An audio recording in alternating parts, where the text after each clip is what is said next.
Good morning, everyone, and welcome to Building's webinar. I'm Chloe McCulloch, I'm editor at Building, and we're delighted to welcome a very experienced panel of people from different sectors in the construction industry. So we've got a representative from a client, a main contractor, a volume house builder, and a smaller builder.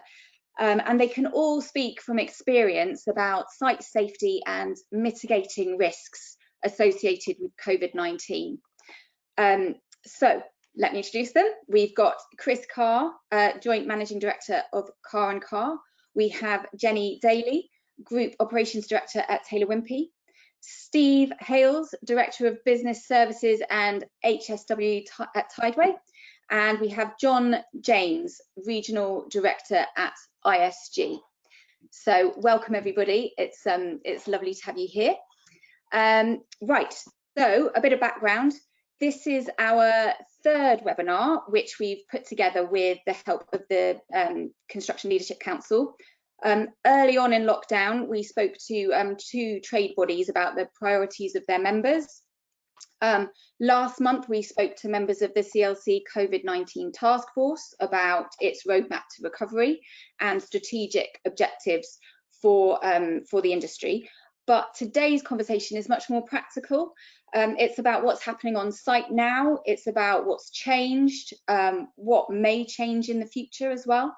And I think the general feedback through the CLC is that many firms have adapted very well to the new safety regimes. And in fact, the construction industry is kind of held up as a bit of an example to other sectors of the economy as to how to remobilize, how to get back to work. But I think it's fair to say that no one is claiming that they've got all the answers, or indeed that they are back up to full productivity yet. So, where we were thinking with this webinar is that this is a brilliant opportunity to share experiences of best practice for companies to talk to each other, to find out what they're doing, to apply lessons, you know, to share lessons that have been learned. So that's really the spirit of this conversation. And we really want the audience, you to post your questions, your observations over the next hour. So, you know, really don't hold back. Tell us what's on your mind, what you're experiencing, what you think needs to change, or any success stories that you've had as well. So, you know, that will all be very interesting. And I will do my very best to feed some of that into the conversation. So the basic format of today is that I'll go round the panel, give them each a chance to, you know, provide a bit of background about their company, the challenges that they faced, and I do also, I know people on the panel wanted me to stress that they are speaking on behalf of their companies rather than the CLC. So it's their viewpoints and their company's perspectives. So we've got two presentations, which I will attempt to do through my desktop and share my screen. And then we will open out the discussion to a more sort of generalized Q&A. So I hope that works for everybody. I very unfairly have put Chris first because alphabetically he comes first. So Chris, if you want to start with just some opening remarks. Thanks, Chloe. Yeah, I'm Chris Carr, a micro housing developer from North East Lincolnshire. It's a family business, been going about 115 years. What we're talking about today, I mean, this sickness and risk, it's not specific to the construction industry, and it's affecting everybody from the beauticians to the bricklayers. But I do believe our employees and subcontractors must take a large chunk of the responsibility to stay safe. It's not always about what safety precautions we put in place as employers. It's about listening and insisting our workforce adhere to them. If we were to put our employees into a boiler room with asbestos and tell them to remove it, they'd insist on the highest PPE levels, risk assessments, method statements.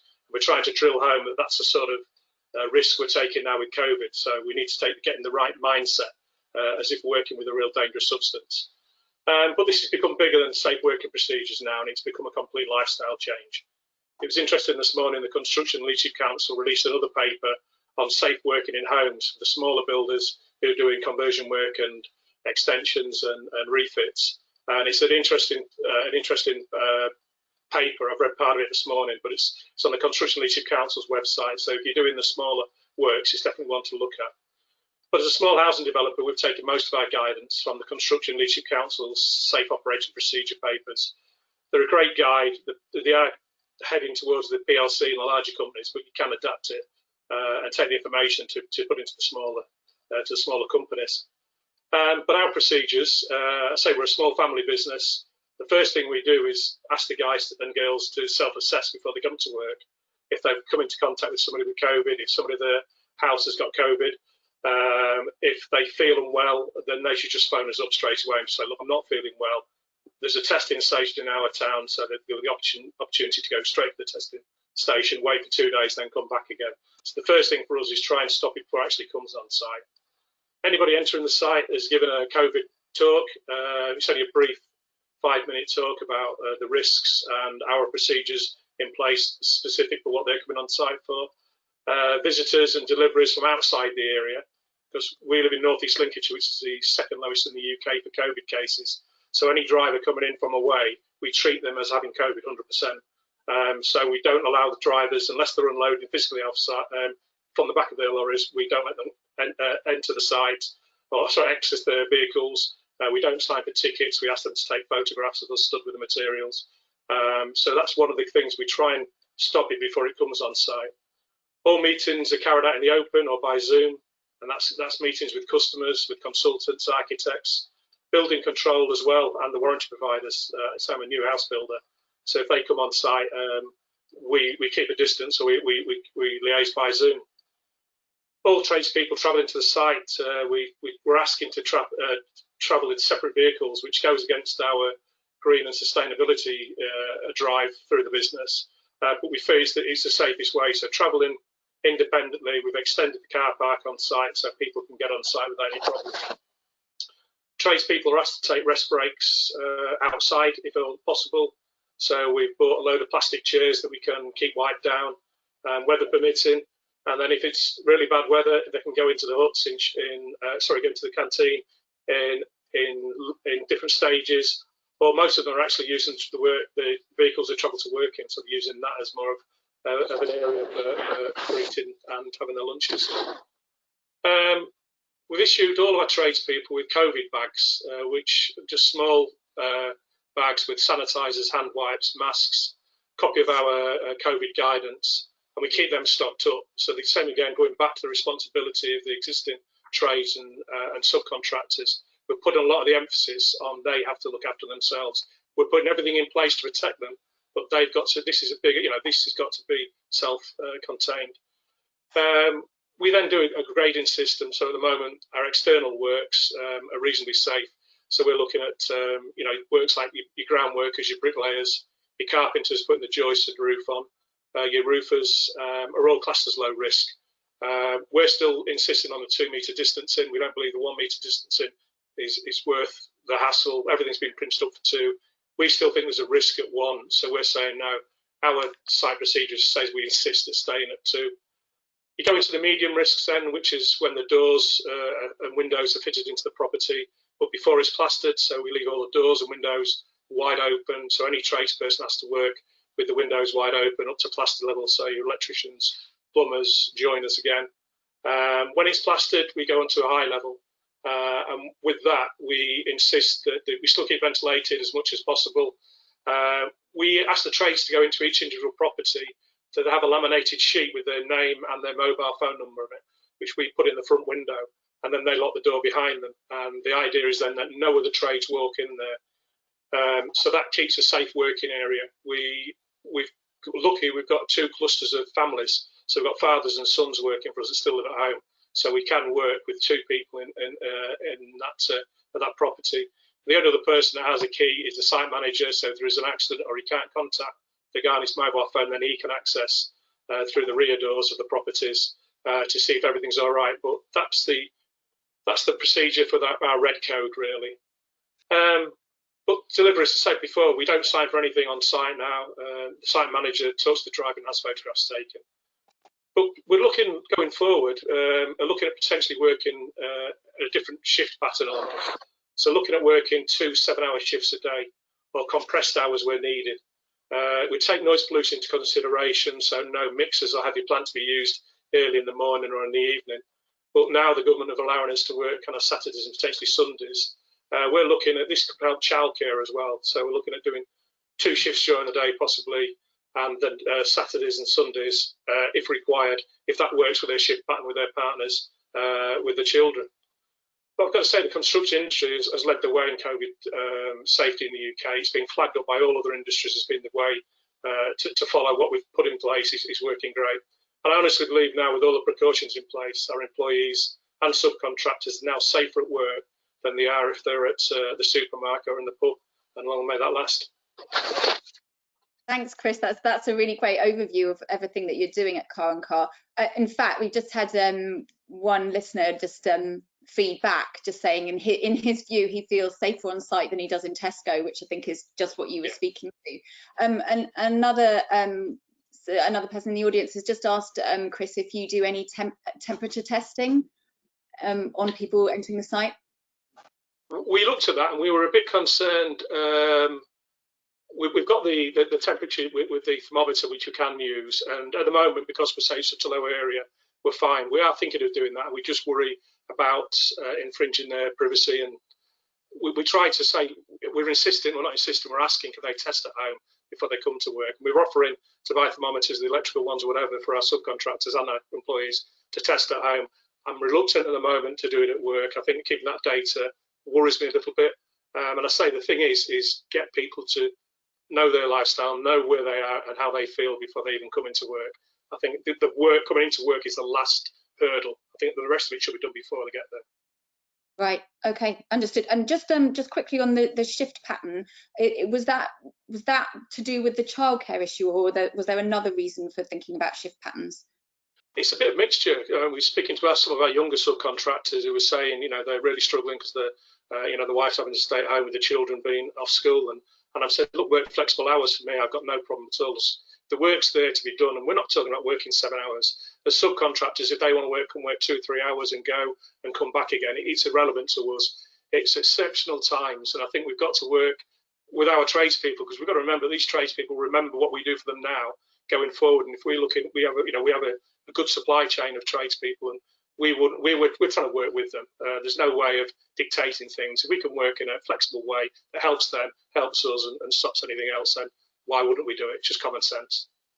Right. Okay. Well, that's great overview, and I can see more questions are coming in, but we will try and wrap some of that up once we've got through other members of the panel. So I'm going to go over to Jenny. Jenny, you might want to start talking, and I'm going to find your presentation. So forgive me, audience, as I just change around on my desktop. Hold on a second, but Jenny, you go for it.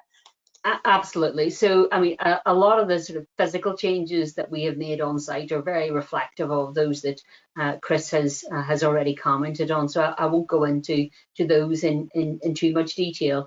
We took a decision at the sort of Prime Minister's announcement of lockdown to close all of our sort of over 250 sites right across England, Scotland, and Wales. And the reason that we did that wasn't so much the physical changes or the changes to the physical environment that we thought were necessary, but because of sort of the levels of concerns coming from our site managers around behaviour and their ability to make the step change that was required to make those physical changes sort of worth it and to embed. So we closed all of our sites, and really from the moment that we closed those sites, we were working on a process of getting back on site. And so the CLC's safe operating procedure documents that started to be issued very quickly became an important sort of foundation of those considerations. But as a developer across a very diverse range of sites, everything from high density sort of central urban sites right out to the more suburban sort of 2-story development. It was important for us to achieve policies and procedures that were going to be sustainable and implementable on a consistent basis.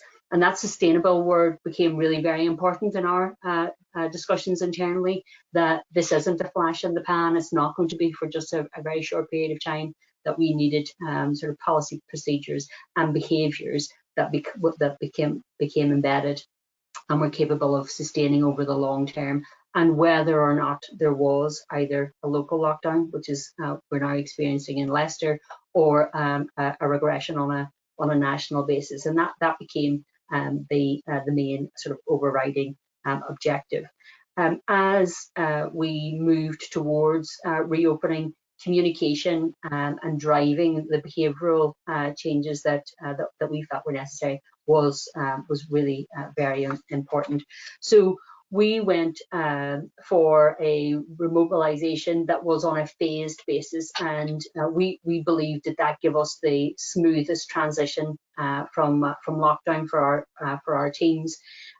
We decided to adopt the phased approach for a couple of reasons, which were very complementary. They give our site teams a really strong context to wind up activities. So the first couple of weeks, they had absolute control of the sites, and we only then gradually introduced trades. But there was also a more practical reason. A significant amount of the supply chain had closed down, particularly around componentry, and we needed to allow their remobilisation plans to fold into our own, and there were a particular number of sort of categories of concern. So this slide that's up now is the plan that we worked on in the following slide. This is how Taylor Wimpey drove the remobilisation actions.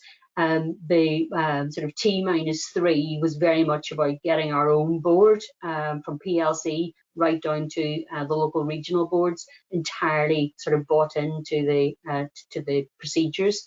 And we kept those procedures live, and they continue to be living documents, and they're constantly being improved and modified. At this point, I'm pleased to say relatively minor changes, but to allow practice to continue to inform the improvement. On a cross-disciplinary basis, you'll see here sort of reference to commercial directors. Chris mentioned how important it is to not only sort of change the behaviours and introduce procedures that meet our requirements for our teams, but with the significant number of visiting trades, subcontractors and suppliers, and the need to communicate quite strongly with our supply chain and what our expectations were. And there was a significant amount of sort of communication and stakeholder management, both internally and externally, through this 3-week process. As I said, my belief is that it's behaviours that will keep us safe. The physical environment, particularly for construction-oriented businesses, is one of the simplest things for us to change. It's a challenge for other sectors, but we've got really innovative guys who can manage their physical environment extremely well. But changing the mindset of people coming to site and getting a common understanding of the importance of keeping each other safe was a big issue. And so the CEO and I undertook a number of sort of workshops and engagement calls with our site managers to test and trial our thinking and to hear their feedback, and first and foremost understand that they were comfortable with the intent to go back to site. Although our underlying message has been and continues to be, if you don't feel safe on site, then we don't expect you to return to site. So through the lockdown process, we had weekly calls with our subcontractors and our suppliers, talking to them as our protocols and our plan emerged to ensure that we were engaging with their health and safety advisors within their businesses and understood where their protocols we're moving. So we can move on to the next slide. Chloe, thank you. So the remobilisation for us then looked like a 5-week process of gradual build-up on site, starting first of all in the first 2 weeks with allowing our site teams really with a very small support from ground workers. Chris mentioned the travel limitations. And we found that we had to create larger car parks, that we had to change some of our site formats to allow a sort of one-way, widen some of our walkways. Our welfare, particularly needed attention, and some of our teams have created effectively external kitchens. We've got pop-up hand washes and changing sort of drying rooms and and toilets and other areas. So we effectively allowed our teams 2 weeks in order to achieve that. We also started the process of understanding, as a house builder at volume, how we needed to communicate our return to site to our customers, particularly those who may have had sort of customer sort of issues, where our normal approach would be to have operatives going into homes. And Chris mentioned the small builder working within homes, and we looked very carefully at that guidance. So alongside the site remobilisation, there was quite a lot of focus on how we managed our customer expectations and indeed sales. And you can see there, as we rolled up the build work to get to superstructure, we had timed that as to our estimates of when key materials and componentry like mortar and plasterboards were coming on board. And we can move to the last slide now, Chloe. So for us, the behaviours were the hardest and the most important things for us to change, and we put a lot of our communication for our teams around that. This slide's a bit messy, I'm afraid. We gathered and created across a range of health and safety, production, technical, commercial, customer service and procurement, a range of protocols and checklists, risk assessments and authorization letters, which we then shared with SMEs via the HBF once we had announced our return to site. We also shared them with MHCLG and BES and Homes England to further cascade those down into small businesses. It's been a really useful exercise, although under pressure for our teams in cross-functional liaison. But probably one of the most important documents is literally just a page, and it's a code of conduct. And it is our promise as Taylor Wimpey. It's short and simple. It effectively tells our trades and our suppliers what they can expect when they come to a Taylor Wimpey site, which is that we will keep them safe. And it also sets out what we expect from them when they come to site, which is that they will operate within the spirit of the environment that we have provided for them, and that they will deliver a commitment to us that they will keep both themselves and our site team safe. It's been extremely well received. It's been universally signed up to.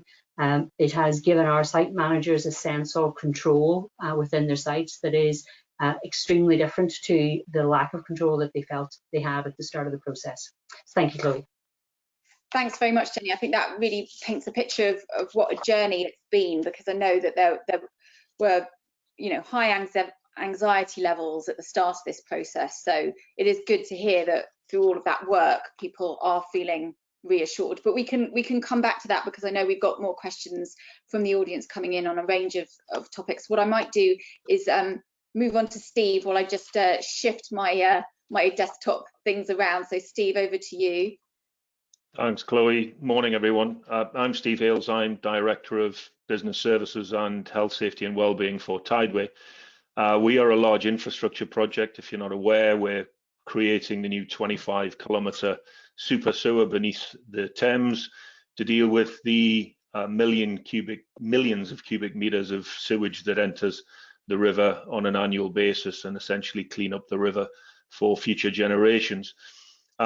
Like the rest of the construction sector and society in general, we were impacted in, how long ago was it now? March, when we had to bring the vast majority of our sites and our activities to a safe pause. We did continue with 3 or 4 critical safety operations that we couldn't stop immediately, and had to continue with those until we could pause those in a safe manner.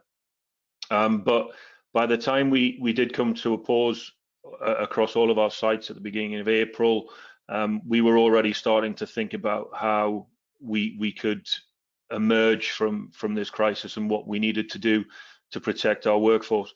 There were 2 key things that were essential to our success. I say our success, we are the client, and the success of where we're at now is really down to all of our joint ventures and the way in which they've embraced this. The first thing was the guidance from the CLC. I think we are indebted to the task group that created the site operating procedures that gave us a level of consistency to work from and gave us a platform to work from. And I think the key thing thereafter from our joint ventures was workforce engagement. So bringing people back to all of our sites was done entirely with our workforce. Our workforce have worked through the guidance document, from traveling to work, avoiding public transport, driving to work, the controls that could be in place, that they'd like to see in place, all the way through to accessing site, reorganizing the site, the facilities, etc., etc. It was all done hand in hand with our workforce, and they created the controls that we currently have in place. It's been a huge success. Anecdotally, I still haven't managed to get to site myself, because we're only back at probably close to 90% of our population pre-lockdown. And we're obviously restricting the numbers that do go to site so that the site workers can focus on the work in hand. But anecdotally, the information that we're getting back is our workforce are extremely happy. And I know Chris has already mentioned it, that and one of our attendees today, that our workforce seem happier on site and the controls that are in place than they are in the general population, which is fantastic news. It's a constantly evolving picture. We've maintained, despite the change or slight change in guidance, we've maintained the 2 meter rule and continue to follow that. Clearly, there are some activities that we can't manage and maintain 2 meter social distancing, so they are all risk assessed. Indeed, when we did come back to work, every single activity in every single site underwent a detailed readiness review, as with COVID-19 the main discussion point in getting people back to work, to look at all of the controls that needed to be in place before the workforce were happy to return. And again, it's all on a voluntary basis. Nobody's been forced to return to work, and we're absolutely aware of the challenges that some might have with their own health conditions, or vulnerable persons that they're carers for, or indeed simple logistical arrangements of childcare. And we're working very hard to see how we can continue to support everyone through this period of time. We're already working on, as I say, the evolution and what that might look like as it goes forward. I think we are probably thinking this is going to be with us for a while. This way of working is going to be with us for a while. We've already started thinking about a second spike. We've seen news articles recently of local lockdowns. How is that going to impact us? And again, we've got some safety critical operations that we're looking at and saying there are certain times when we can pause and certain times when we can't. And that's all part of the detailed planning that our joint ventures have undertaken as we've gone back to work.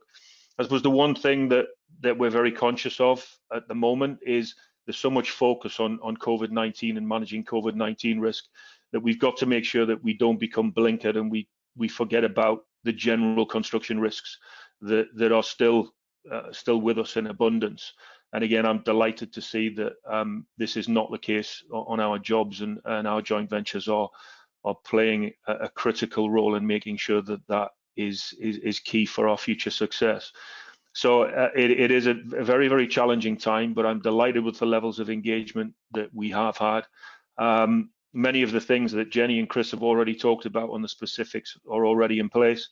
We're happy to share that and share what our JVs have done.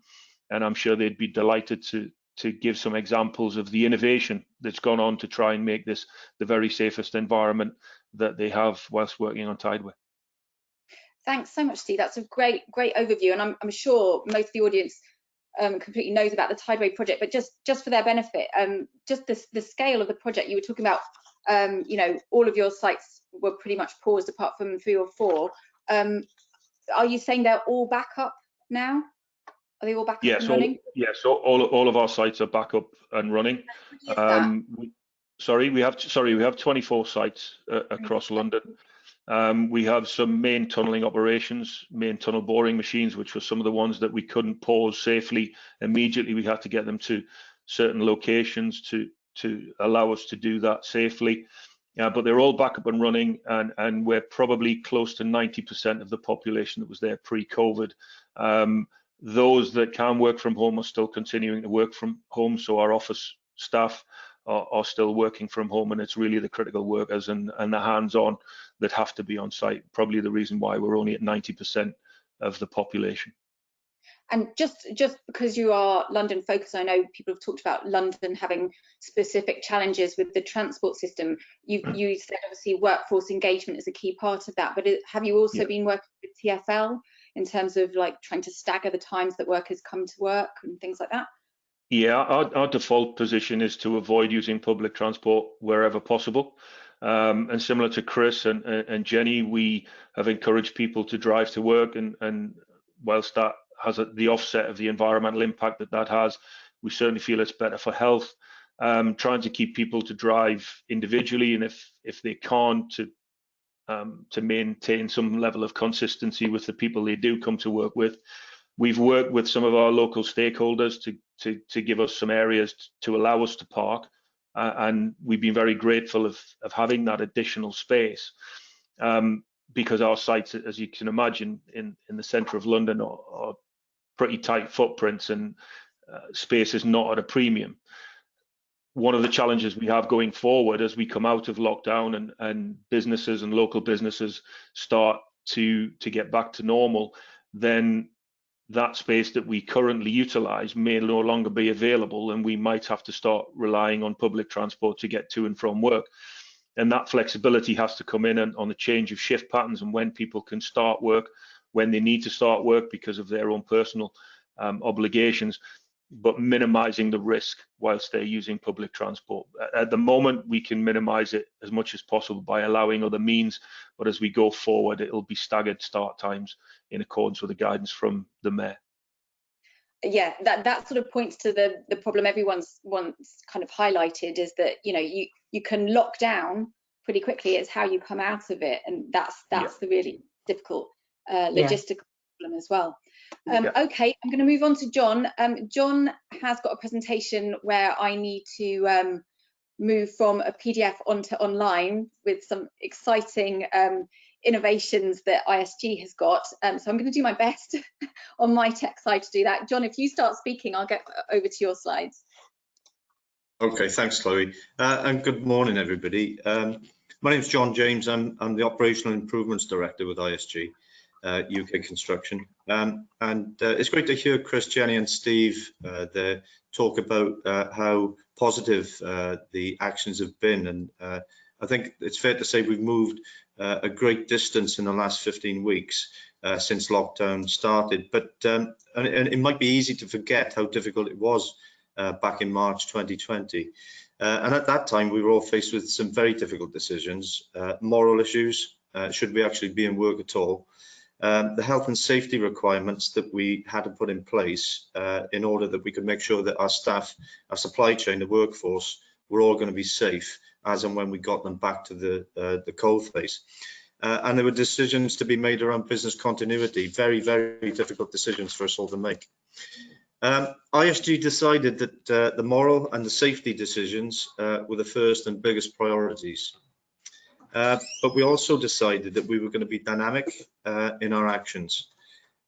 We did close some projects, and we certainly paused across all of our projects in the UK in order that we could put those safety measures in place, create the right levels of confidence. That was vital for our own staff, but also for the supply chain. But our aim was to get people back to site and to get back to production as soon as we possibly could, as long as it could be done safely. And I think it's fair to say that even on the bigger projects, and bigger projects with our businesses around about 100 million, we were able to get back to production in the space of about 2 weeks, having taken that whole raft of health and safety measures. How do we do that? Well, we formed a group specifically to determine the safety measures that were going to be needed. and to ensure that they were put in place consistently across all our projects in the UK. And that's around about 100 projects.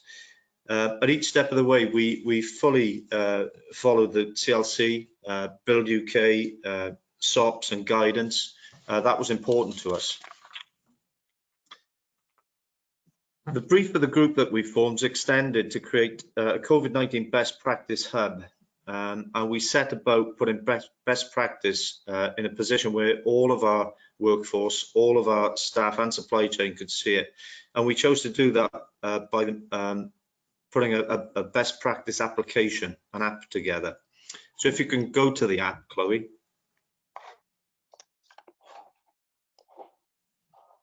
We hope this works. Hopefully people can see that. Did you want me to go to a particular part of the app there, John? If you go to the menu page, and then perhaps to the logistics. Yeah. Now, this part of the app, there's a menu, obviously, and an introduction, but this part of the app shows things like guidance for traveling to work, how to access our projects, temperature screening, and temperature screen is in place on all ISG projects now, and that's the scanner type. Safe walkways and routes, how to navigate your way around a project. The enormous changes that we've had to make in terms of welfare, that has been a big issue, and I think it will continue to be a big issue for all construction companies across the UK, across the globe. What to do if there's any signs or symptoms, if anybody shows symptoms on site, how you deal with that. Avoiding close working and the all-important social distancing. And we actually put in play, and Jenny, if you can just get to the justification process, which is basically, rather than people work within 2 meters, we set about having a justification process where specific risk assessments were going to be made, and it would result in a permit. And only when that process has been followed were people able to work with the right PPE and the right risk assessment in place inside 2 meters. And alongside that, there's a bit of detail in terms of who you might come in contact with in working within the 2 meters, and that supports the track and trace system that we've also got in place. Sorry, John, if you want to go back I've got the right screen now. Where do you want me to go? I'm sorry. I might not be on the right screen. You can go back to the menu, Chloe, yeah, and just go to any of the activity plans. Go to number 9 if you like. So there's an overall activity plan in the app for every single project, and it's a bespoke action plan for each project. But to support that, there's activity work plans for every trade activity. They're supported by narratives, descriptions, they're supported with photographs, and in many cases there's actually videos, and that helps people understand how they can work safely post-COVID. I think Chloe's put that one. I mean, that's how one of our scaffolding companies, this is a company up in Scotland, in fact, they show how they can erect scaffolding working safely to 2 meter social distancing. And we've got similar videos for mechanical electrical installation, partitioning, joinery, and concrete pours. And just while you're watching a little bit of that, I'd have to say that there are activities that we're now doing safely, maintaining 2 meter social distancing, which 15 weeks ago, everybody was saying, well, it can't be done. But you know, we're in the construction industry, and we're an industry that will move positively towards these challenges, take them on, and we'll find solutions. I think that's okay. But I think, oh, and by the way, this app it's for sharing. Everybody who wants access to it can get access to it from Build UK's website. It's in the best practice part of Build UK. You just click on it and you can navigate it quite easily. There is a feedback page, and we have had feedback, and there's also some guidance and support for mental health. We thought that was a very important thing to include. during these tough times that we've all been through.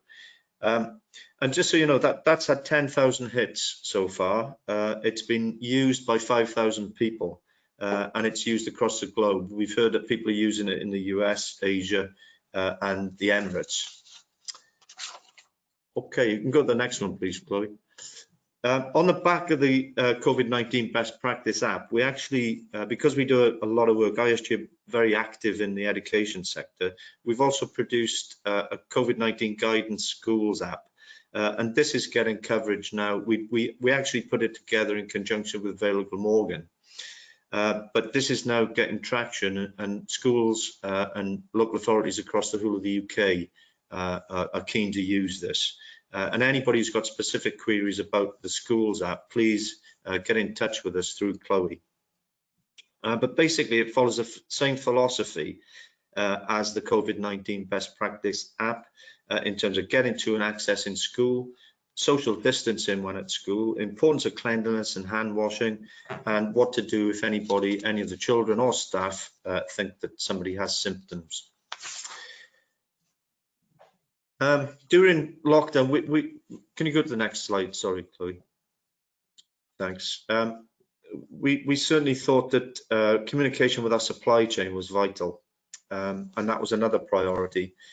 So at the beginning of April, we started rolling out our virtual supply chain forums. And initially, these were simply to explain to our supply chain how ISG, how we were responding to COVID-19, how we were meeting the challenges, and defining our strategy for the following weeks and months. But most importantly, I think it was an opportunity for our subcontractors to tell us how they felt, how they were managing those challenges, and what support they needed from us. And they were very candid, they were very honest and open in what they told us. And that was important because we were able to take that feedback and respond to it.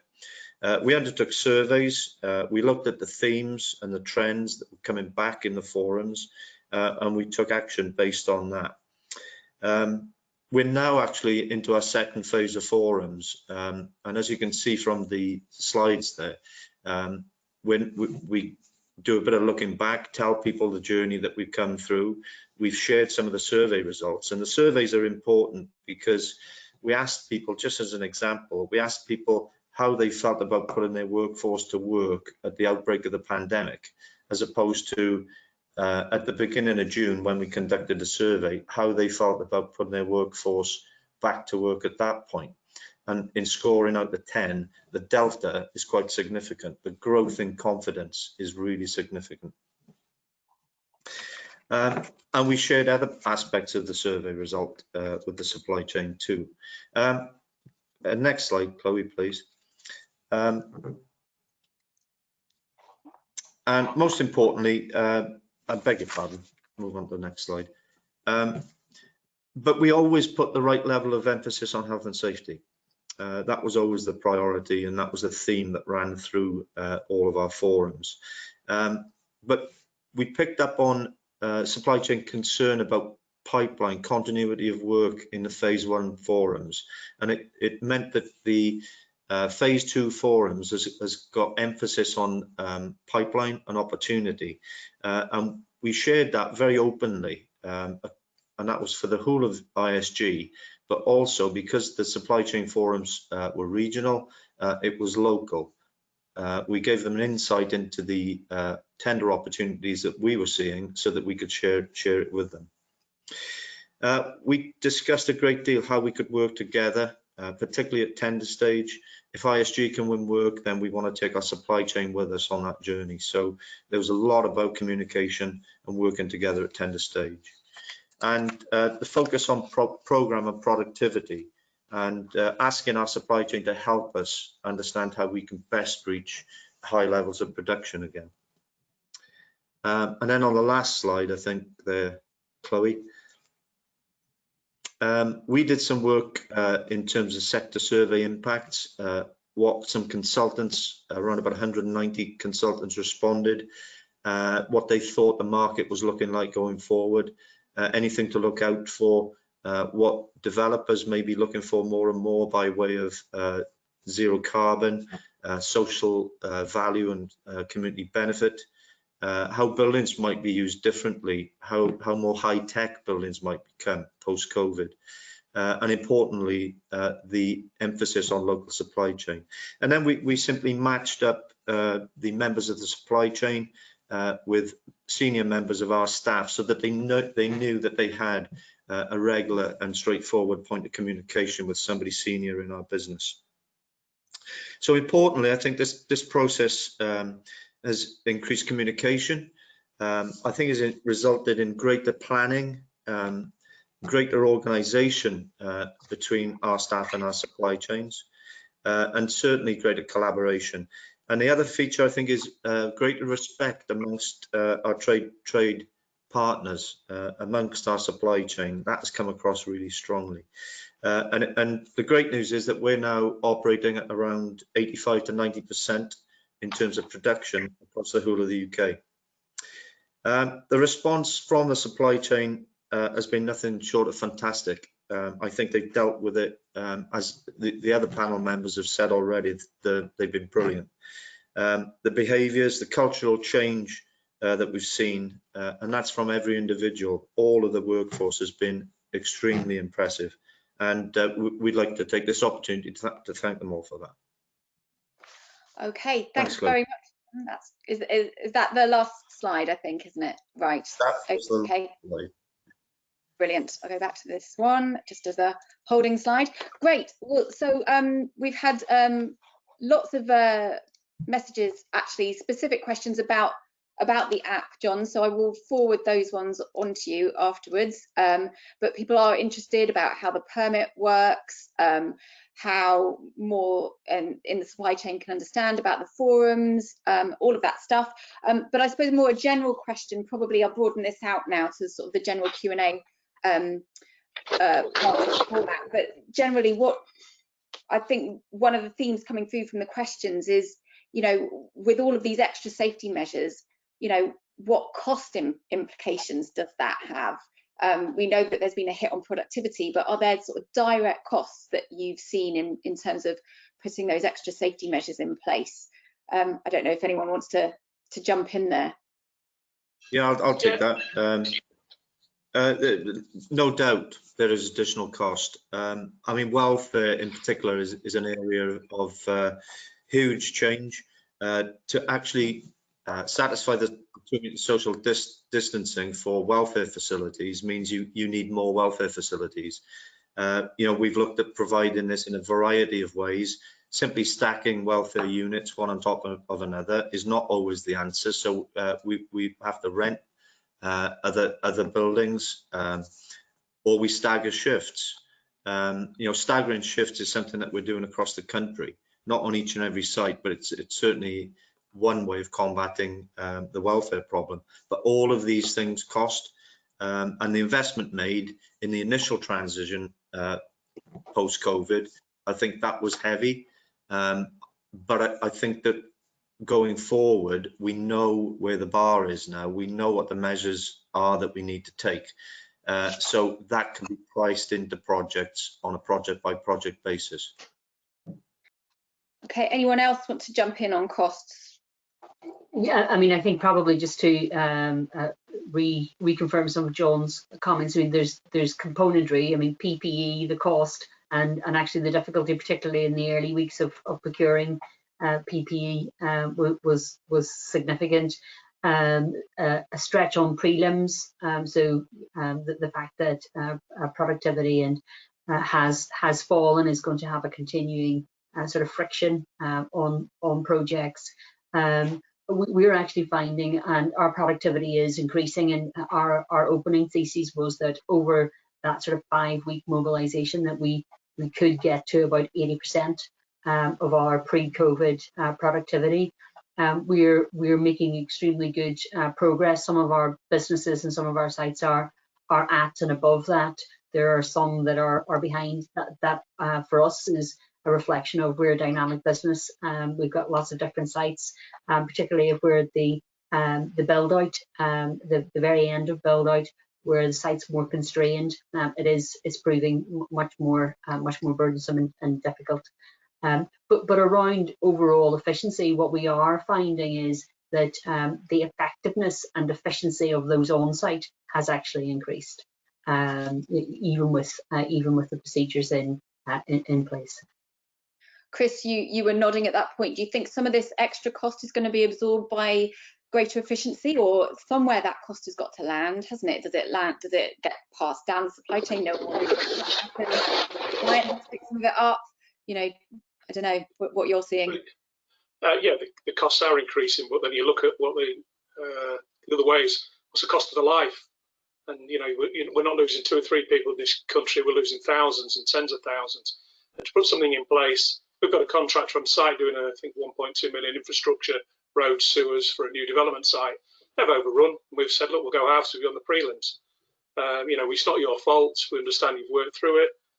It's building relationships, but more importantly, it's putting people in a safe place. You wouldn't, you know, if you get, it's just not worth thinking about losing people on site. Some of my contractors work for us for 30, 40 years.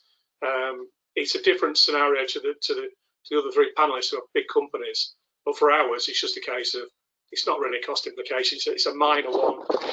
We'll share the burden with our subcontractors. It's a longer term future of them, their families, and us as a company. So we just suck it up.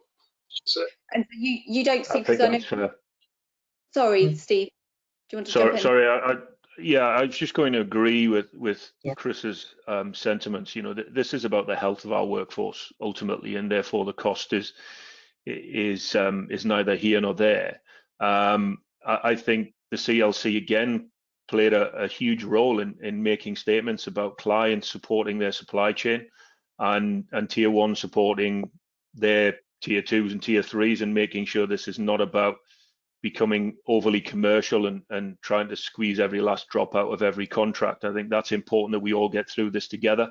And we have to bear in mind, without these controls in place, there will be no construction work. And many of our organizations will go to the wall. So it might seem like a cost now, but it's all obviously an investment for the future way of working, because this is going to be with us for some time yet. Yeah, I agree with that entirely, particularly in terms of the relationship and the sort of the duty of care and responsibility that we have with our supply chain, whether it's prompt payment, giving, as John said, greater visibility onto pipeline. Taylor Wimpey at the very start of lockdown introduced a paid forward scheme for some of our independent trades, because we all need to work together. And you know, it's very much the spirit of the code of conduct for us, which is we're all in this together, and we need to be responsible and respectful sort of together on site. Great. Okay, because I know that covers off a big fear that people have got about the industry, which is adversarial by reputation. So I know that there is a big fear that, you know, we could get into big legal spats over cost overruns, time overruns on projects, but you're hearing that, you know, amongst your supply chains at least, things are remaining okay for now. Is it, Chloe, is you don't want to lose your supply chain. You know, this has been a 4 or 5 month blip. We've got companies, all these companies have run for generations. You know, you can't just have a knee-jerk reaction to COVID. You've got to look at the bigger picture going forward. You can't just wipe the supply chain out, because going forward, we've got to have that supply chain. The working together has been absolutely phenomenal from the whole industry, and it's great. You know, Taylor Wimpey, we've been using some of your COVID advice, and because it's open to everybody, and it's that sort of thing where the tier 1s that, you know, I'm no competition to you, building 10 or 15 houses a year, but what you've done is fed it down through all the tiers that everybody can use your information, and the whole industry has worked together under the CLC banner, which has been great. To deliver. Everything's been cascaded down from John's app. You know, everything's been cascaded. We just need to carry that on. We're going out of COVID, we're going into Brexit. And what I do need to do is these foundations have been set now, that we work as an industry together on all different tiers, all different levels, to work together going forward to produce a UK PLC, one of the best construction outlets in the whole of the world. Yeah, I mean, I think that, I mean, a number of us will look back at the great financial crisis and we're still carrying the scars, you know, where that sort of communication and understanding that actually we need one another in order to grow. And short-sightedness, you know, will limit our ability to either recover the capacity and productivity that we had, say in 2019, but will severely limit any expectation or aspirations that any of us have around growth, because you know, trades and skills roll between all of the different forms of contracting, including a house building. And you know, we need our trades to continue to invest in their skills development, and we don't want to see that see that damaged in any way. A pause we could just about manage, but not taking structural capacity out of the sector. We already know that there's a skills shortage, so we all have to work together to hold as many of those skills in the sector as we possibly can. That actually, just to pick up on that point, Jenny, I think a few questions have come in, and each of you kind of alluded to it in your initial remarks about, you know, preparing for the long haul with this. So it's, you know, there was the initial kind of lockdown phase, but actually knowing that there are going to be restrictions for some time.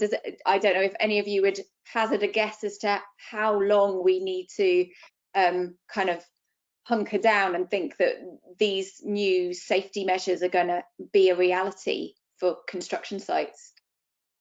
I mean, I think we're all coming to terms. We've all talked about how well the industry is coming to terms with the health and safety measures, and I'm not about to say that, you know, it's not having an effect on us. It still is, but you know, and one of the things we mustn't do is become complacent.